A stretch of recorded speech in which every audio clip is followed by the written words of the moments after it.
Hola, buenas noches, bienvenidos al Punto. El DANE dijo en su más reciente informe, eso fue el pasado 14 de enero, que en Colombia hay 5.7 millones de ocupados informales.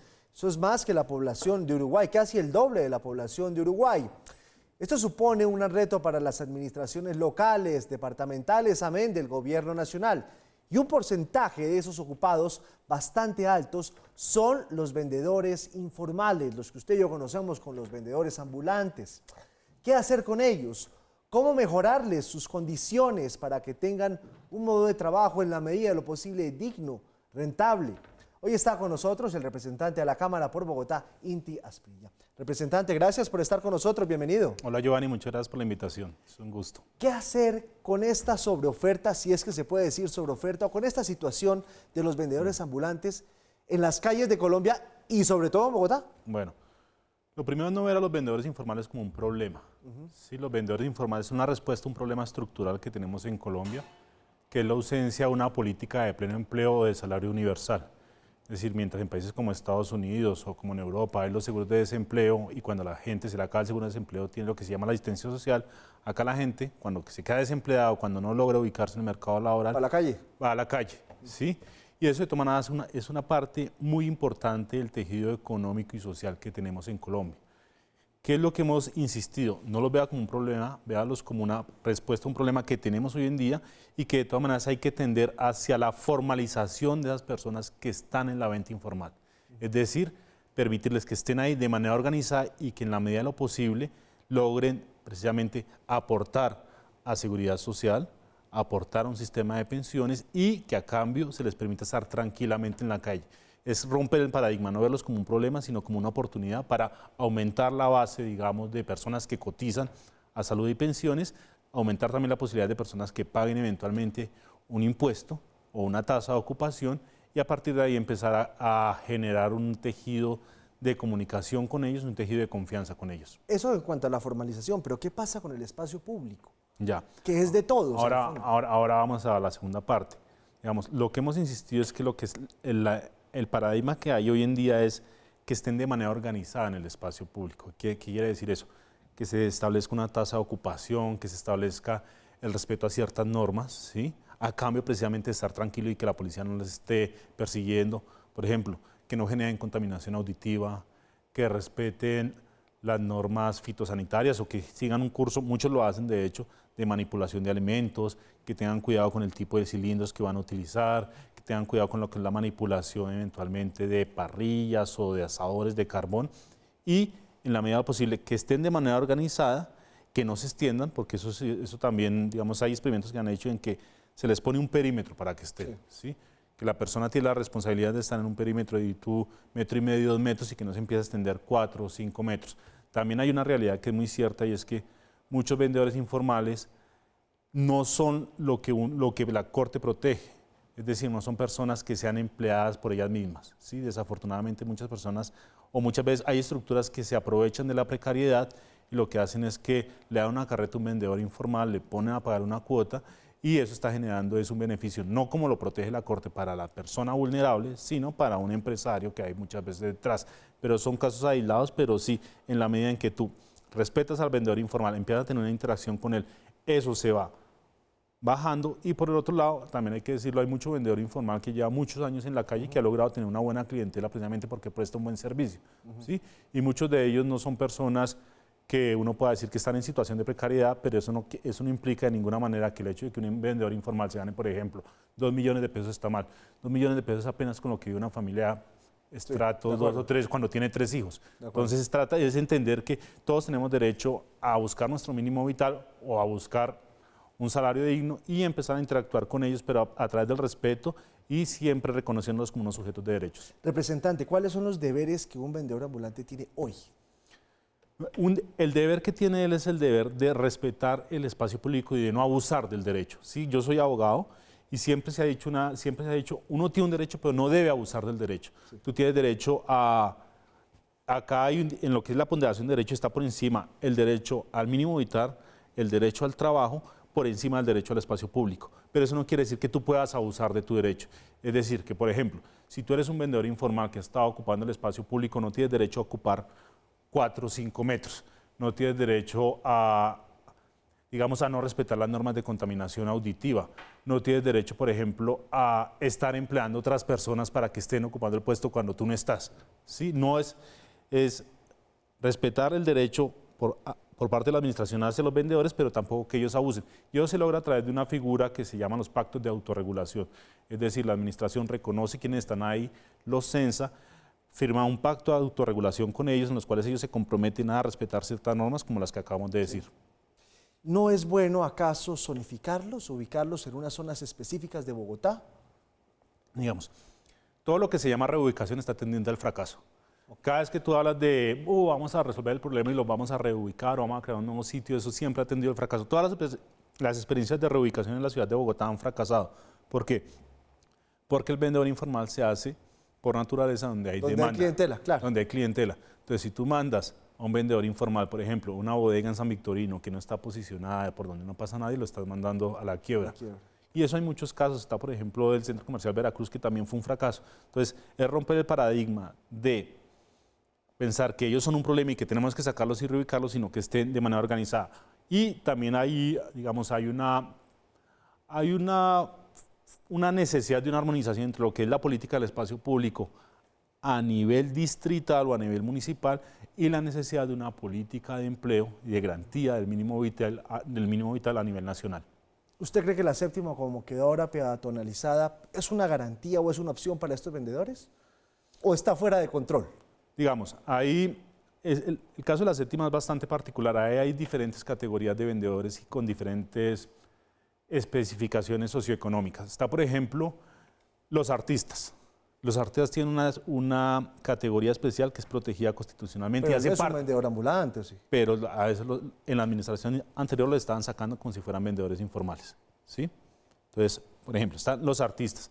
Están, por ejemplo, los artesanos también, que hacen parte, que a pesar de que venden, hacen parte, digamos, del patrimonio inmaterial de la humanidad, sí, claro, como artesanos, que hacen parte también de la tradición de la séptima, y muchas de las personas que vienen a hacer turismo al centro vienen a comprar buscarlos a ellos. Claro, vienen a buscarlos a ellos. Sí.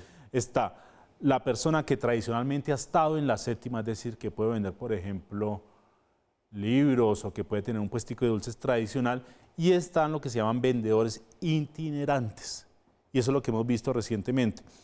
Por orden de la administración pasada, hay otro fenómeno de economía popular que se llaman los ropavejeros, es decir, recicladores que sacan cosas que son susceptibles de venta y ellos están en diferentes partes de la ciudad. Te pongo un ejemplo concreto, en el caso Kenny, están detrás de Corabastos y fueron sacados por la administración anterior. Al sacarlos de ahí, de lo que era su tejido, ¿a dónde fueron? A donde había más demanda. ¿Cuál era el punto de más demanda? Pues la séptima los fines de semana, y eso se ha generado un desequilibrio innecesario. Entonces, todo se resuelve en la medida que usted reconoce las dinámicas económicas que hay detrás. Cuando usted rompe la dinámica económica, por ejemplo, de lo que era los ropavejeros, detrás de Corabastos, pues ellos empezaron a venir en la séptima y efectivamente en este momento hay un problema que tiene que empezar a resolver la actual administración, que no es fácil. ¿La formalización sí ayuda en algo? Claro, digamos, mucho vendedor informal. ¿Usted los pone a pagar para fiscales y demás? ¿Eso sí ayudará en algo? Es que por eso es que digo que es un tema bastante complejo a tratar, porque hay todo tipo de vendedor informal. Como te decía, hay un vendedor informal que puede estar ganando 2 millones de pesos, ¿sí? Pues a ese sí. A ese sí. Hay un vendedor informal que incluso puede estar ganando 4 millones de pesos, vendiendo perros calientes, que tiene una muy buena clientela que ha tenido durante 20 años, ¿sí?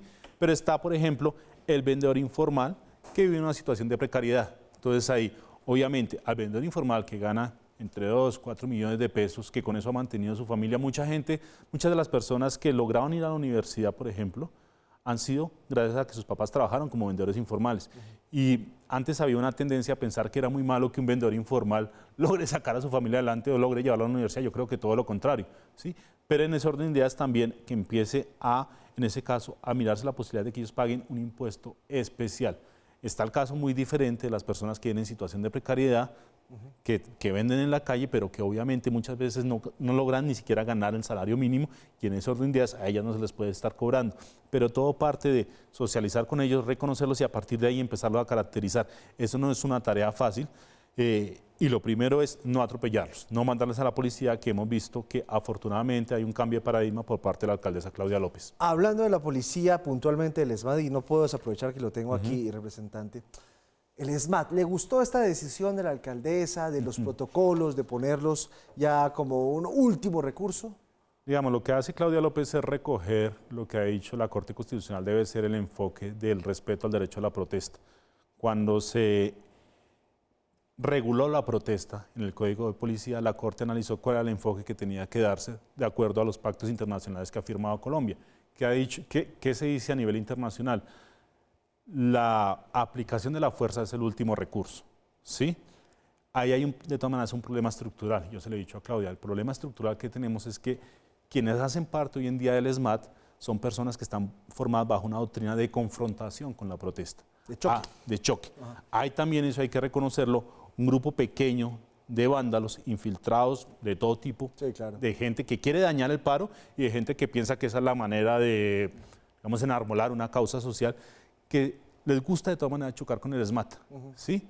Pero el problema es cómo lograr que cuando hay una intervención del SMAT, y eso yo creo que le falta a esta alcaldía, lograr que la intervención del SMAT solamente se restrinja a esas personas. A esos vándalos. A esos vándalos. Y ahí, por ejemplo, yo también digo una cosa, la utilización del gas lacrimógeno, cuando hay 20, 30 vándalos, hay un grupo de 100, 200, 500 personas, no es un uso proporcional de la fuerza, porque por atacar al vándalo lo que hace afecta a todo el mundo. Imagina un niño chiquito recién nacido. Exactamente.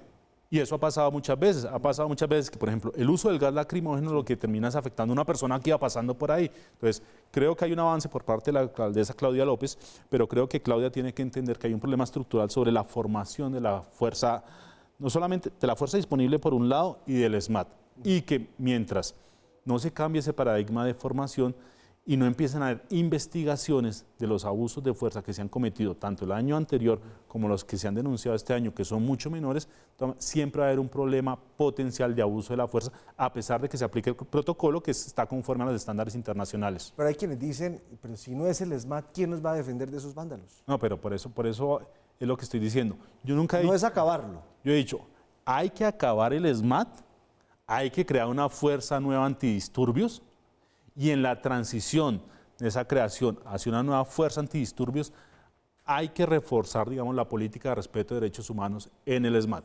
Es decir, quienes están en este momento en el SMAT, si quieren hacer parte de esa nueva fuerza antidisturbios, tienen que recibir una formación efectiva en derechos humanos.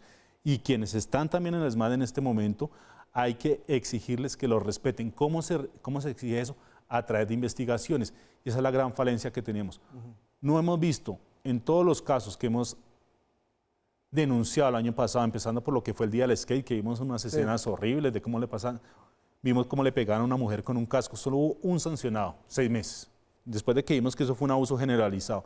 Y en el caso de lo que fue el paro pero nacional... Pero provocaciones del otro lado muy duras, de los vándalos. Pero volvemos a lo mismo, eso no justifica que el uso desproporcionado ataque a los vándalos, pero te estoy hablando, por ejemplo, del caso del día del skate, que ese sí no tiene ninguna justificación. ¿Sí? En el día del skate fue evidente que hubo una orden y que empezaron, por ejemplo, irle pasando una moto a un joven que está andando en un día que tradicionalmente ellos andan por patineta, creo que es absolutamente desproporcionado. Ahora viene lo que pasó en el paro nacional. Sí hubo unos vándalos, nadie está criticando que el SMAT hubiera entrado ahí, pero hubo muchos casos que no justificaban. Por ejemplo, el caso de la joven que le pegaron una patada al frente de la Universidad Nacional, el caso de los jóvenes que fueron golpeados porque iban caminando cerca de la Universidad de los Andes, el caso de la señora que también terminó con su pierna afectada, creo que en la localidad de Bosa. Y todos esos casos hasta ahora no tienen una sanción. Entonces, sí hay que acabar el SMAT, usted dice. Hay que acabarlo, pero con un régimen de transición. Y no estamos diciendo que se acabe la fuerza antidisturbios. Sino una fuerza como más inteligente. Una nueva fuerza que tenga, que esté formada en derechos humanos y que utilice sobre todo la inteligencia para aprender a los vándalos.